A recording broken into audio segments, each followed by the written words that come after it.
श्री स्वामी समर्थ. तुम्हा सगळ्यांचे आपल्या स्वामी सूत्र चॅनलवर मनापासून स्वागत. स्वामी भक्त हो, पुन्हा एकदा तुमच्यासाठी नवीन व्हिडिओ घेऊन आलेली आहे. नुकतीच काल दत्त जयंती संपलेली आहे आणि हा दत्त सप्ताह तुमचा अतिशय उत्साहात साजरी झाला असेल. नक्कीच या सप्ताह काळामध्ये प्रत्येकाच्या खात्यावर भरपूर अशी सेवा जमा झालेली आहे आणि त्याचं फळ तुम्हाला मिळणार म्हणजे मिळणारच याची अगदी खात्री बाळगा. तरीही दत्त जयंती संपली आहे, आपली संकल्पयुक्त सेवा ही संपली असली तरीही आपल्याला सेवेला मात्र अंतर द्यायचं नाही. रोज सेवा ही करायचीच आहे, कारण आपण तसं काल वचनच दिलेलं आहे. एक व्हिडिओ आपण बनवला होता की दत्त महाराजांना आपल्या स्वामींना सांगायचं आहे की मी रोज तुमची सेवा करणार आणि तो नियम आपल्याला आवर्जून पाळायचाच आहे. तर असो, हे तर सगळ्यांच्या लक्षात आलंच असेल. तर आजच्या विषयाकडे वळूया. आता आजचा जो विषय आहे ना, तो गुरुवार संबंधी आहे. गुरुवार म्हटलं तर प्रत्येक स्वामी भक्ताचा आवडीचा दिवस. त्यातली त्यात उद्याच्या गुरुवारला का महत्त्व प्राप्त झालं आहे, तर उद्या आहे पुष्य नक्षत्र, गुरुपुष्यामृत.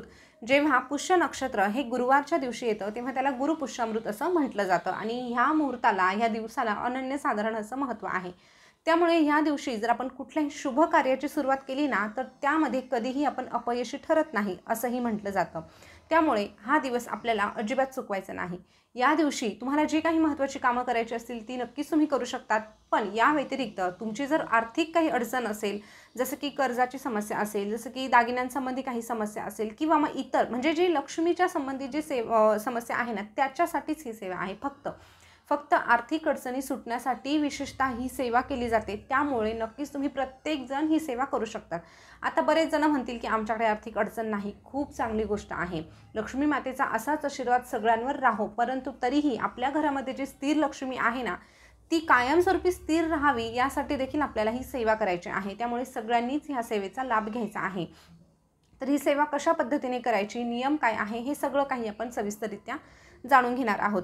तर बघा, ही सेवा उद्याच्या दिवशी सुरू करायची आहे आणि एक महत्त्वाचं की ही सेवा मी काही माझ्या मनाने सांगत नाही, तर दिंडोरी प्रणित, हे बघा, सणवार व्रत वैकल्य असा एक छोटासा ग्रंथ आहे. तुम्हाला कधी मिळाला तर नक्की घरी घेऊन या. 33 रुपयाचाच आहे फक्त. पण याला महत्त्व काय आहे, तर प्रत्येक सणाचं यामध्ये म्हणजे वर्णन केलेलं आहे. का साजरी करतो, कसा साजरी करावा, हे सगळं काही. कारण आपल्याला ह्या गोष्टी पूर्णपणे माहीत नसतात आणि आपल्याला जर माहीत नसेल तर मग आपल्या मुलांनाही माहीत होणार नाही. त्यामुळे हे पुस्तक घरी घेऊन या. नक्कीच याच्यातून तुम्हाला भरपूर माहिती मिळेल आणि हा जो उपाय सांगत आहे ना, तो देखील ह्याच पुस्तकात दिलेला आहे. फरक एवढाच आहे की यामध्ये म्हणजे थोडक्यात सांगितलेलं आहे. त्याचे नियम जे काही आहे ते आपण आता जाणून घेणार आहोत, कारण केंद्रातली सेवा आहे. नक्कीच तुम्ही करून बघा. आता बघा, सेवा करण्यासाठी तुम्हाला काय काय लागणार आहे ते बघूया. सर्वप्रथम ही सेवा कुणी करावी, तर सगळेजण करू शकतात. असं कोणाचं बंधन नाही की मग फक्त महिलांनीच करावं किंवा पुरुषांनी करावं, असं काही नाही. कोणीही करू शकतात. अगदीच विधवा महिला असेल तरीही बऱ्याचदा असं विचारलं जातं, विधवा महिलांनी केलं तर चालतं का? हरकत नाही. विधवा महिलांना कोणीही सांगितलं नाही की तुम्ही सेवा करू नका.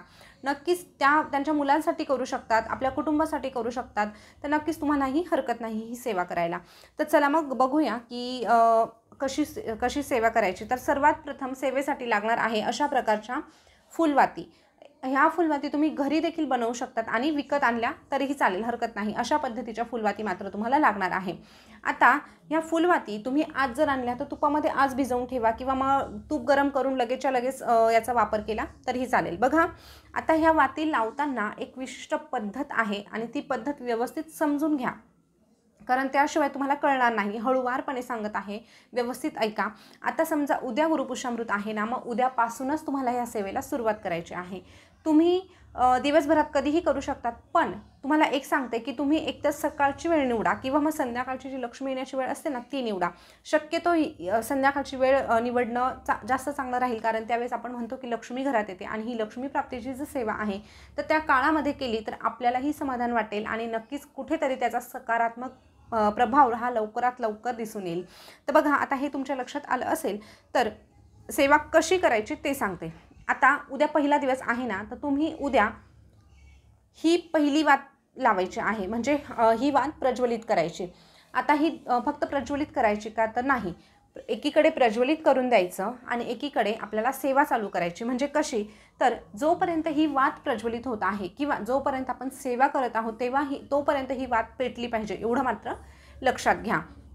आता दिवा प्रज्वलित केल्यानंतर लगेच सेवेला सुरुवात करायची। सर्वप्रथम श्री गणेशाय नमः म्हणायचं। श्री गणेशाय नमः म्हटल्याशिवाय कुठलीही सेवा पूर्ण होत नाही, त्यामुळे पहिले श्री गणेशाय नमः सुरुवात केली की 16 वेळेस श्री सुक्तम म्हणायचं। श्री यंत्र असेल तर कुंकुमार्चन करा 16 वेळेस श्री सुक्तम म्हणून।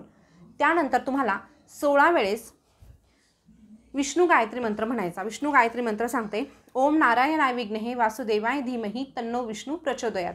त्यानंतर 16 वेळेस लक्ष्मी गायत्री मंत्र म्हणायचा।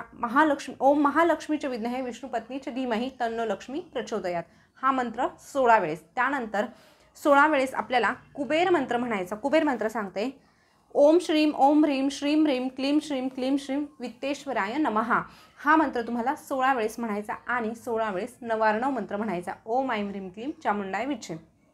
थोडंसं अवघड वाटेल, पण हळूहळू तुम्ही ऐकण्याचा प्रयत्न करा, समजून घेण्याचा प्रयत्न करा, अजिबात अवघड नाही। ही सेवा जेवढी अवघड वाटते ना तेवढी ती सोपी आहे, करायला खरंच वेळ लागत नाही, तुम्ही करून बघा, त्याच्याशिवाय नाही कळणार। तर 16 वेळेस तुम्हाला हे 4 मंत्र म्हणायचे आहे। म्हणजे काय, सुरुवातीला काय सांगितलं मी तुम्हाला, श्री सुक्तम 16 वेळेस, त्यानंतर हे 4 मंत्र 16 वेळेस आणि व्यंकटेश स्तोत्र एकदा। ह्या एवढ्या गोष्टी आपल्याला इथे कंपल्सरी करायच्याच आहे। आता तुम्हाला 16 वेळेस श्री सुक्तम म्हणायला नसेल वेळ, अगदीच समजू शकतो, काही महिला बाहेर नोकरी करतात, घरही सांभाळतात, नसेल शक्य तर मग तुम्ही एकदा म्हणा, हरकत नाही, फक्त मग मनापासून म्हणा, एकदा म्हणा किंवा मग 16 वेळेस म्हणा। बघा आता तुम्हाला जसं जमणार आहे तसं म्हणा, काही हरकत नाही। आता ह्या गोष्टी काय काय म्हणायचं हे लक्षात आलं ना, तर तोपर्यंत तुम्हाला दिवा हा प्रज्वलितच ठेवायचा आहे, म्हणजे तूप टाकत राहायचं आहे। पण अचानकच तुमचा दिवा विझला तर मग खूप डोक्यात आणायचं नाही की बापरे मग अपशकून झाला, तर नाही, शक्यतो आपल्याला काळजी घ्यायची आहे की दिवा विझणार नाही, कारण जर त्याच्यातलं तूप संपलं तर नक्कीच ते विझणार आहे ना, त्यामुळे आपण काळजी घ्यायची आहे की ते विझणार नाही। आता ही गोष्ट तुमच्या लक्षात आली असेल, सेवाही लक्षात आली असेल की काय करायचं। आता ही सेवा किती दिवस करायची, तर आपल्याला ही सेवा 24 दिवस करायची आहे, म्हणजे उद्यापासून तुम्हाला ही सेवा 24 दिवस करायची। आता ही 24 दिवस सेवा कशी करायची, पहिल्या दिवशी आपण 1 वात लावली, बरोबर, पहिल्या दिवशी 1 वात, तर दुसऱ्या दिवशी तुमच्या किती वाती येतील, दुसऱ्या दिवशी तुम्हाला घ्यायच्या आहे अशा 2 वाती, तिसऱ्या दिवशी घ्यायच्या आहे तुम्हाला 3 वाती, म्हणजे पहिल्या दिवशी 1, दुसऱ्या दिवशी 2, तिसऱ्या दिवशी 3, चौथ्या दिवशी 4, असं 5व्या दिवशी 5 आणि 12व्या दिवशी येणार तुमच्या 12 वाती। म्हणजे 1 ते 12 दिवस तुम्ही पहिले क्लिअर करून घ्या, 1 ते 12 दिवस म्हणजे 1 वात वाढवत 12व्या दिवशी तुमच्या 12 वाती होणार आहे। आता इथपर्यंत समजलं। आता 12व्या दिवसानंतर येणार 13वा दिवस। 13व्या दिवशी तुम्हाला काय करायचं, 13व्या दिवशी तुम्हाला पुन्हा 12 वाती लावायच्या, 12व्या दिवशी 12 वाती आणि 13व्या दिवशी देखील तुम्हाला 12च वाती लावायच्या। पण त्यानंतर मात्र हळूहळू 1 कमी करत जायचं, म्हणजे 13व्या दिवशी 12, तर 12व्या दिवशी तुम्हाला 11 वाती लावायच्या, 11व्या दिवशी तुम्हाला 10 वाती लावायच्या। अशा पद्धतीने हळूहळू उतरत्या क्रमाने 1 कमी करायचं। म्हणजे काय, तर 24व्या दिवशी तुमची शेवटची 1च वात उरणार आहे। जसं की पहिल्या दिवशी तुम्ही 1 वात लावली ना, तशी शेवटच्या 24व्या दिवशी देखील तुमची 1च वात येणार आहे, हे लक्षात घ्या। आता अशा पद्धतीने तुम्हाला ही सेवा करायची आहे। आता तुम्हाला हेही समजलं नसेल तर तुम्ही काय करायचं, एका कागदावर 1 ते 12 आणि ह्या बाजूला पुढचे नंबर 13 ते 24 असे नंबर लिहून घ्या। 1 ते 12 एक नंबर काढा, म्हणजे तशा वाती। 13व्या दिवशी पुन्हा 12 वाती आणि तिथून हळूहळू 1 करत 24व्या दिवशी बरोबर 1 वाती। अशा प्रकारे तुम्हाला ते समजू शकतं। समजून घ्यायला थोडंसं अवघड आहे, पण करायला अजिबात अवघड नाही। अशा पद्धतीने तुम्हाला ही 24 दिवसांची सेवा करायची आहे। आता ज्यांना मासिक धर्म आला आहे त्यांनी काय करायचं हे बघा। तुम्हाला जर गुरुपुष्यामृतच्या दिवशी, म्हणजे उद्या जर तुमचा मासिक धर्म असेल तर तुम्हाला ही सेवा नाही करता येणार, मग तुम्हाला पुढच्या गुरुपुष्यामृतची वाट बघावी लागणार। तर पुढचा जो गुरुपुष्यामृत आहे ना, तो फेब्रुवारी 2024 मध्ये 22 तारखेला आहे, तोपर्यंत तुम्हाला नाही करता येणार। पण जर इथे जर तुमचे पती तुमच्यासाठी करणार असतील, त्यांना सांगायचं की 2-4 दिवस तुम्ही करा, त्यानंतर मी कंटिन्यू करेल, तर नक्कीच तेही करू शकतात। आता पण जर कोणी करणारच नसेल आणि मग ताई गुरुपुष्यामृत झाल्यानंतर 4 दिवसांनी सुरुवात करू का, तर नाही चालणार। कोणी करणारं असेल तर उद्यापासून सुरुवात करा, नाही तर मग पुढच्या गुरुपुष्यामृतची तुम्हाला वाट बघावी लागेल, हे एक लक्षात घ्या। आता यासाठी संकल्प करावा लागेल। सेवा करण्याच्या अगोदर संकल्प घ्यायचा आहे। संकल्प कसा करावा हा व्हिडिओ आपल्या चॅनलवर ऑलरेडी दिलेला आहे, तो व्हिडिओ बघा, तसा संकल्प घ्या आणि सेवेला सुरुवात करा। आता हे झाल्यानंतर नियम कुठले पाळायचे, तर बघा, मांसाहार पूर्णतः बंद। मांसाहार हा आपल्याला ह्या 24 दिवसांमध्ये पूर्णपणे बंदच करावा लागेल। आता समजा मी पहिल्या दिवसापासून सुरुवात केली आणि मध्ये जर समजा कुणाचा मासिक धर्म आला तर मग काय करायचं, तर हे बघा, साधी गोष्ट आहे, ते 4 दिवस आपल्याला सेवा करायची नाही। दुसऱ्यांना सांगायची गरज नाही, तुम्ही करूच नका 4 दिवस, 5व्या दिवसापासून तुम्ही कंटिन्यू सुरुवात करा. पण पहिल्या दिवशी जर अशी अडचण असेल आणि मग तुम्हाला दुसऱ्यांकडून सुरुवात करून घ्यायची असेल तर करू शकतात. पण मध्ये जर 4 दिवस काही झालं तर मग तुम्ही त्यावेळेस बंद करून टाका, स्किप करा आणि तिथून पुढे कंटिन्यू करायचं आहे. म्हणजे समजा सुरुवातीचे 6 दिवस झाले आहे, मध्ये 4 दिवस गेले, मग 5व्या दिवशी तुम्ही 7वा दिवस पकडणार, नव्याने सुरुवात करण्याची गरज नाही. आता हे देखील तुमच्या लक्षात आलं असेल. नियम बाकीचे कुठलेही नाही, फक्त मांसाहार मात्र पूर्णतः बंदच करायचा आहे. घरातले खातात, मग करून देऊ का, तर ठीक आहे करून द्या, पण तुम्ही जी सेवा करत आहात ना, तुम्हाला पूर्णपणे ते बंदच करावं लागेल, हे लक्षात घ्या. त्यानंतर बाहेरचं खाणं पिणं, हे बघा, बाहेरचं खाणं पिणं शक्यतो टाळावं. ते का सांगतो आपण, तर आपण जेव्हा कोणाच्या घरी जातो ना, तर तिथे कोणाचा मासिक धर्म असतो, तर काय म्हणजे आपल्याला माहीत नसतं ना, त्यामुळे शक्यतो टाळावं. पण तसं वेळ आली तर खायला काहीही हरकत नाही. बाहेरचं हॉटेलमधलं वगैरे ठीक आहे, हरकत नाही, खाऊ शकतात, वेळ प्रसंगी तुम्ही खाऊ शकतात. त्यानंतर पुढचा प्रश्न असा की गावाला जाण्याची वेळ आली तर शक्यतो ह्या 24 दिवसांमध्ये अगदी सुट्टीवर जाण्याचा विचारच करू नका. अगदीच तुम्हाला जायचंच आहे तर मग सेवेला सुरुवात करू नका, कारण खूप खंड पडू द्यायचं नाही. अगदीच तसं कारण आहे तर आपण खंड पडला तर ठीक आहे, पण उगाचच आपण मग आम्ही फिरायला चाललो मग जाऊ द्या आल्यावर करू, खूप विलंब करायचा नाही, कारण ही सेवाच मुळात 24 दिवसांची आहे. त्यात मासिक धर्मासारख्या गोष्टी नैसर्गिक आहे, त्यामुळे आपण तिथे काहीही करू शकत नाही, पण उगाच कारणं देऊन उपयोग नाही. हे सगळं लक्षात आलं असेल तर आता जेव्हा आपण ही वात पेटवतो ना, तेव्हा ती पेटून नंतर त्याची म्हणजे असं थोडीशी वात उरली तर पूर्ण जळाली तर चांगली गोष्ट आहे, नाहीच जळाली तरीही त्याची उरलेली वात राहील ना, ती दुसऱ्या दिवशी तुम्हाला काढून घ्यायची आहे. एक पिशवी करायची, त्या पिशवीमध्ये ते साचून ठेवायचं.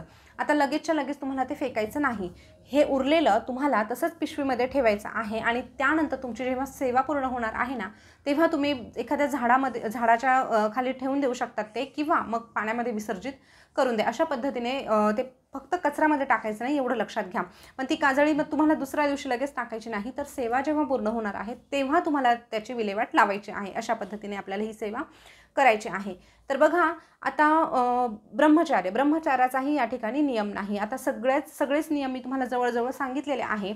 तरीही जर काही राहिलं असेल तर तुम्ही कमेंटमध्ये आवर्जून विचारू शकतात यासंबंधी. आता बघा, ही सगळी आपली 24 दिवसांची सेवा अशा पद्धतीने होईल. तुम्हाला शंका असेल त्यानंतर तुम्ही ती विचारू शकतात. पण आता मग शेवटच्या दिवशी सांगता कशी करावी किंवा उद्यापन कसं करावं, हे उद्यापन वगैरे असतं का, तर हे बघा, उद्यापन वगैरे ह्या सेवेचं काहीही नसतं. पण शेवटच्या दिवशी, आपला शेवटचा दिवस ज्या दिवशी राहणार आहे म्हणजे 24वा दिवस, आता तुमचा मासिक धर्म आला तर तुमचा जशा पद्धतीने जो दिवस येईल तो पकडायचा, शेवटचा दिवस पकडायचा. त्या दिवशी काय करायचं, तर खिरीचा नैवेद्य बनवायचा. म्हणजे लक्ष्मी मातेला खीर अतिशय प्रिय आहे, किंवा सफेद रंगाची वस्तू काहीही पदार्थ, पेढा असू द्या, जे काही तुम्हाला बाहेरून आणायचं असेल तर तुम्ही बाहेरून आणा, किंवा घरामध्ये साधं वरण भात भाजी आणि खीर असं काहीतरी गोड असा नैवेद्य आपल्याला लक्ष्मी मातेला दाखवायचा आहे. आणि अशा पद्धतीने ही सेवा समाप्त करायची आहे. एवढंच आहे, बाकी काहीही नाही. पण खरं सांगता या सेवेने भरपूर जणांच्या समस्या सुटलेल्या आहे. फक्त त्यासोबत आपले कष्ट प्रामाणिकपणे असणं गरजेचं आहे. आपला जो हेतू आहे तो शुद्ध आणि चांगला असायला हवा, एवढ्याच गोष्टी लागतात. बाकी सेवा, प्रत्येक सेवा फळ ही देते म्हणजे देतेच. तर स्वामी भक्त हो, आवर्जून ही सेवा करून बघा आणि ह्या सेवेचा तुम्ही अनुभव घ्या. उपवास वगैरे करण्याची गरज नाही. तर मग पुन्हा भेटूया अशाच नवीन व्हिडिओसोबत, नवीन माहिती घेऊन. तोपर्यंत बोलत राहा. श्री स्वामी समर्थ, जय जय स्वामी समर्थ. श्री स्वामी समर्थ, जय जय स्वामी समर्थ. धन्यवाद.